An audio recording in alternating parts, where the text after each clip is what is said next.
पूरा देश किसी न किसी रूप में आजकल जेनजी आंदोलन के दौर से गुजर रहा है। इसके पीछे एक तो नीट पेपर लीक मामला बताया जा रहा है, लेकिन किसी न किसी राज्य में आप जाएंगे तो वहां के राज्य स्तरीय परीक्षाओं में भी भारी गड़बड़ी देखी गई है। इसीलिए पहले जो प्रोटेस्ट दिल्ली के जंतर मंतर पे हुए वो सीजेपी के द्वारा हुआ, लेकिन अब विभिन्न राज्यों में जो आंदोलन चल रहा है, जैसे झारखंड में जो इस वक्त आंदोलन चल रहा है, वो प्योर जेनजी के द्वारा किया जा रहा है और झारखंडी छात्रों के द्वारा किया जा रहा है। वैसे इस आंदोलन में मदद जो है वो दूसरे राज्यों के या दिल्ली के सीजेपी से भी मांगा गया है, लेकिन कमोबेश अगर आप देखेंगे तो सब में गुस्सा है, सभी छात्रों में गुस्सा है, क्योंकि उनका भविष्य अधर में लटक गया है। सिर्फ एक परीक्षा का मामला नहीं है, बल्कि देश के कई राज्यों में जिस प्रकार से गोरख धंधा परीक्षाओं के अंदर हुआ है, जिस प्रकार से पेपर लीक हुए हैं, जिस प्रकार से बार बार परीक्षा कैंसिल हुआ है, और सबसे बड़ी बात है कि उनको जो छात्रों को जो दर्द झेलना पड़ा है उससे वो निपटना चाहते हैं, उससे वो उबरना चाहते हैं, और इसीलिए सत्ता के खिलाफ इस वक्त में जेनजी को गुस्सा ज्यादा है।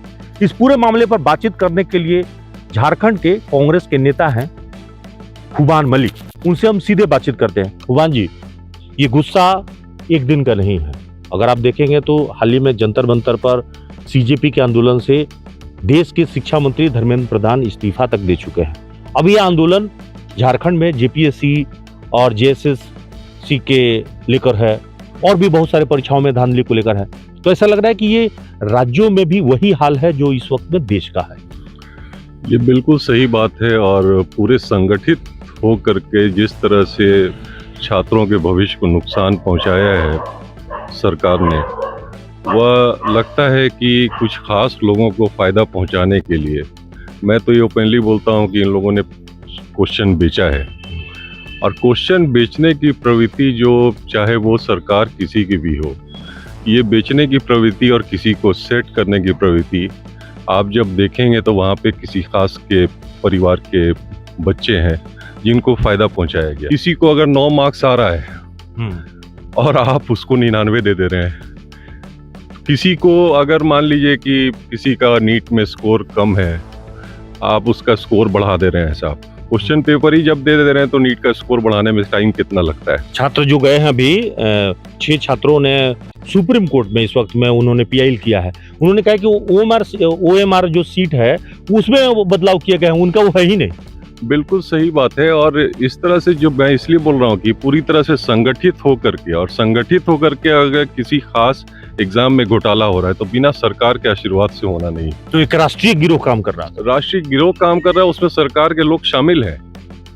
आप उठा के देखिएगा तो सरकार के लोग शामिल हैं बड़े तौर पे, और उनको बचाने के लिए आज जो आंदोलन भी हुआ है, तो उनको बचाने के लिए धर्मेंद्र प्रधान का रिजाइन हुआ है, न कि धर्मेंद्र प्रधान को बलि का बकरा बनाया गया है। लेकिन अभी आंदोलन तो अब रांची में शिफ्ट कर गया, वहां भी वही बात हो रही है कि भाई जेपीएससी में और जेएसएससी सीजीएल में क्या हुआ, ये सब तो वही हाल। आप उठा के देखिए, भाजपा जब 2000 में शासन में आई थी और 2015 तक 14 तक जो भी सरकार रही है, उसमें भाजपा के कौन कौन नेताओं के बच्चे और भाई साहब लोग सब नौकरी में है जेपीएससी में।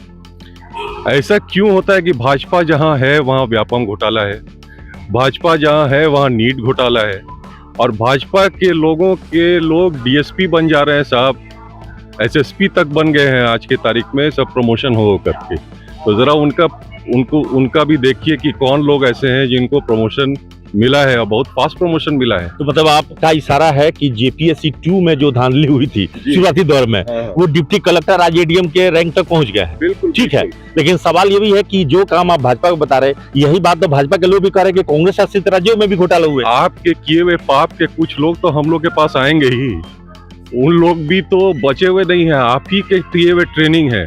आपने अगर अच्छा माहौल दिया होता तो आज छत्तीसगढ़ जैसा संपन्न राज्य होता। आज उत्तराखंड में ये घोटाला नहीं है, कांग्रेस ने शासन किया, उसके बाद बीजेपी आई, लेकिन यहाँ चूंकि भाजपा शुरुआत में ही, तो भाजपा की नीयत में ही खोट है कि ये इन लोगों का एक संगठित घोटाला है। ये मैं बोल रहा हूँ, धर्मेंद्र प्रधान को सिर्फ बकरा बनाया गया है, और उनको मालूम है। मैं अभी कुछ दिन पहले किसी से बात कर रहा था, कोई टॉप लेवल के आईएएस ऑफिसर से, तो वो बोल रहे थे कि आप अगर उठा के देखेंगे तो आरएसएस को फंडिंग पेट्रोलियम मंत्रालय से सबसे ज्यादा हुआ है। तो रांची में जो आंदोलन हो रहा है छात्रों का, उसके साथ हैं आप लोग? बिल्कुल हम साथ हैं। जो भी गड़बड़ी भाजपा द्वारा किया गया है शुरू में, लेकिन यहाँ तो भाजपा सत्ता है नहीं है। अभी आज नहीं है।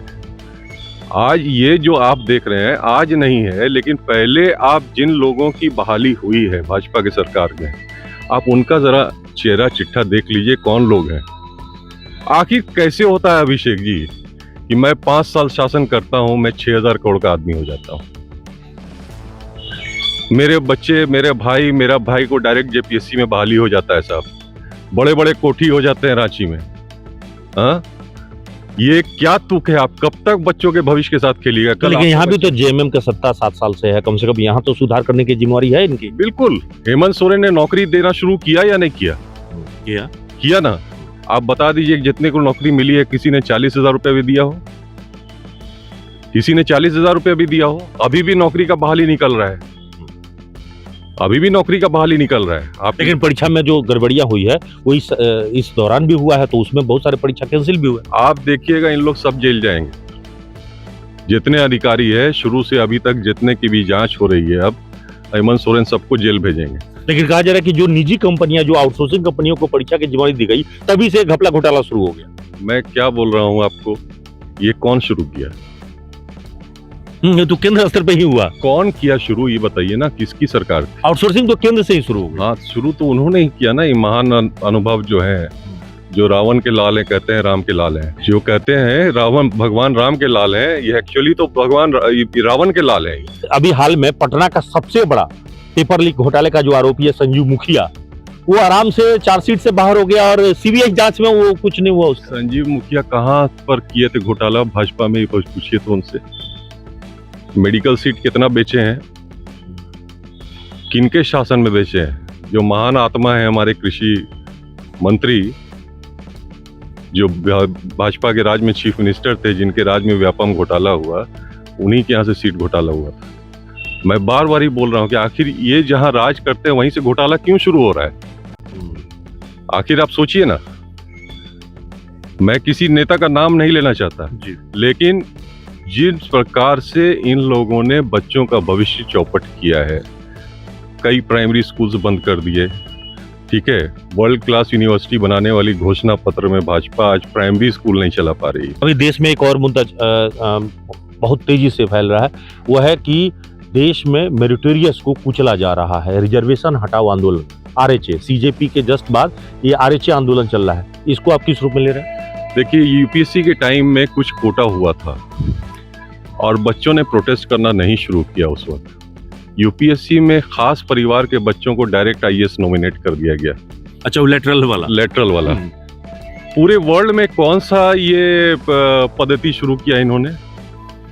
उस चीज को जब आदत आप लगा लीजिएगा, और सरकार को, ऐसी सरकार को जब जनता वोट देगी, तो अल्टीमेटली आपके भविष्य पर ही आंच आनी है। तो गुस्सा तो दिख रहा है ना। अभी आप गुस्सा देखे होंगे कि बांकीपुर चुनाव में भाजपा के राष्ट्रीय अध्यक्ष का सीट पर भाजपा हारी, तो इसका मतलब गुस्सा तो दिख गया। पटना भाजपा हर जगह से हारी है, लेकिन ईवीएम नहीं ना हार रहा है। प्रॉब्लम ये है। नहीं, लेकिन ईवीएम तो अब आप सवाल नहीं उठा सकते। दतिया में भी भाजपा हारी, यहाँ भी भाजपा हारी। मैं ये बोल रहा हूँ, बाई इलेक्शन देखिए बहुत अच्छा परसेप्शन बनाने का खेल है भाजपा का।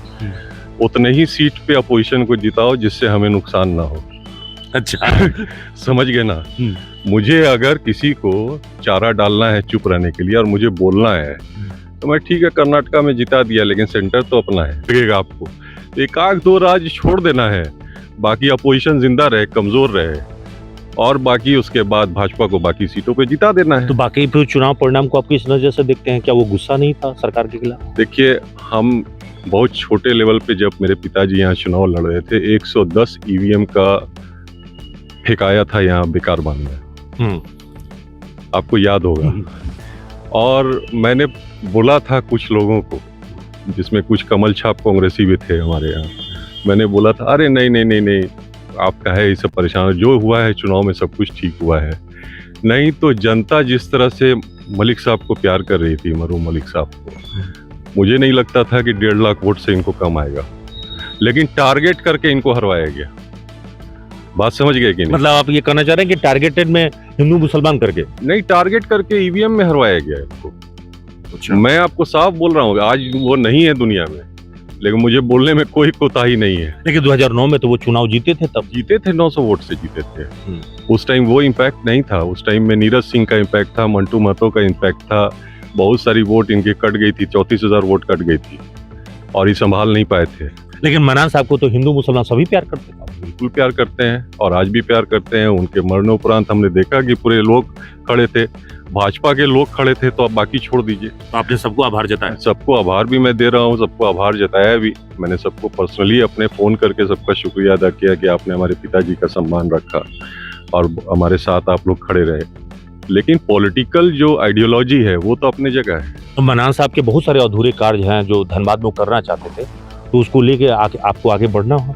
बिल्कुल मैं बढ़ूंगा ही। और जिस तरह से इन लोगों ने हमारे परिवार के प्रति सम्मान दिखाया है, ये आप जान लीजिए कि मैं कहीं भी पीछे रहने वाला नहीं हूँ। तो अनूप सिंह ने तो कहा कि राष्ट्रीय कोली मजदूर संघ में आपका स्वागत है, आपको बुलाया भी। अनूप सिंह जी कहे हैं ज़रूर। अनूप सिंह जी से तुम्हारी दोबारा मुलाकात होगी। हमारे छोटे भाई हैं, वो हमारे 27वां में हमारे फैमिली में आएंगे भी। तो जब ये सब से गुजर जाएंगे हम लोग, जब 40 दिन का प्रोग्राम होता है हम लोग का, तब उसके बाद हम लोग पॉलिटिकल गपशप करेंगे, क्या करना है क्या नहीं करना है। क्योंकि सिर्फ आरसीएमएस ही नहीं है, कांग्रेस को भी आगे बढ़ाना है और कांग्रेस में भी देखना है कि किस तरह से कांग्रेस वापस धनबाद या झारखंड में स्थापित हो सके। मैं तो ये बोलूँगा, अगर कांग्रेस का शासन रहता है यहाँ, जेएमएम कहीं से कमज़ोर नहीं है, लेकिन कांग्रेस को और ज़्यादा मजबूत होने की ज़रूरत है। कांग्रेस में थोड़ा लीडरशिप क्राइसिस है स्टेट में। लीडरशिप है लेकिन ओपनली बोलने वाले लोग बहुत कम हैं।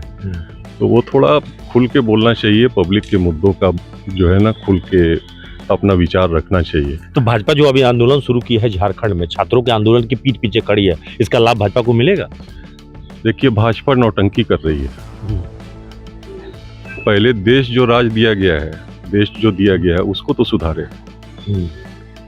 राज का तो हालत है कि वेस्ट बंगाल जाके देखिए तो डेली बुलडोजर चला रहे हैं। आपने कहीं दुनिया में देखा है कि किसी को शासन मिला हो और लोग बुलडोजर पर बैठ गए हो? किसी को देखा है कि उठा के गोली चलाना शुरू कर दिया हो? तो अभी बिहार में देखा ना, भरत तिवारी के साथ जब घटना हुई इनकाउंटर, फेक इनकाउंटर में, तो उसमें तो पूरे लोग उबाल आया। वो फेक इनकाउंटर नहीं था, वो इनकाउंटर किया गया जानबूझ करके था। अच्छा, वो लड़का जानबूझ के किया गया, चौधरी ने करवाया। और सम्राट चौधरी को अगर कोई युवा भटक गया, ठीक है, इस एज में बहुत कुछ बोला जाता है, लोग सिस्टम से विद्रोह करते हैं, इसका मतलब नहीं है कि युवा क्राइम क्रिमिनल हो गया। लेकिन उसकी छवि तो पूरी समाज से भी थी उस व्यक्ति की। मैं ये बोल रहा हूँ कि आप ठीक है, सिस्टम से मेरा आदान प्रदान में कोई मिस्टेक हो सकता है, लेकिन हम पढ़े लिखे लड़के हैं अगर, तो मुझसे सीएम को बात करना चाहिए, मुझसे मिनिस्टर्स को बात करना चाहिए, बेटा आखिर क्या प्रॉब्लम है तुम्हारा, ना कि सीधा पुलिस को भेज दिया, सीधे गोली मरवा दिया। तो आरोपी तो गिरफ्तार हुआ, जो जो वहाँ का जवान था एसटीएफ का, उसकी गिरफ्तारी। देखिए, गिरफ्तारी होना वो तो बात की बात है, अब मारिएगा क्यों? ये अंग्रेज का शासन थोड़ी है। तो इसी का गुस्सा तो इस बार परिणाम में दिखा। जनरल डायर को हमने नहीं सिलेक्शन किया है। कास्ट बेसिस रिजर्वेशन पर आप कितना सही मानते हैं? देखिए, कास्ट बेसिस रिजर्वेशन का रिव्यू तो होना चाहिए एक बार। शुरुआती 10 साल के लिए हुआ था। नहीं, देखिए, तो 70 साल से चल रहा है। देखिए, पॉलिटिकल रिजर्वेशन हो या सीट रिजर्वेशन हो, मैं ये ओपनली बोल रहा हूँ, प्रणब जी ने, स्वर्गीय प्रणब दा ने सर्टेन पीरियड के लिए पॉलिटिकल रिजर्वेशन लाया था SC ST के लिए। अब परिसीमन का वक्त है, काफ़ी लोग जैसे जो लोग संपन्न हो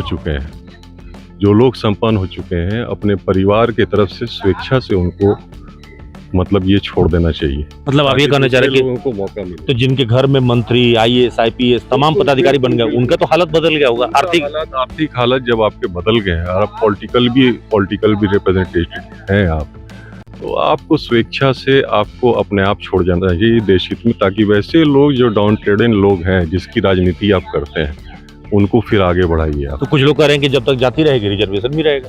नहीं, जाति आधारित ये सब जो बनाया गया है, ये बनाया गया था पॉलिटिकल क्लास द्वारा रूल करने के लिए।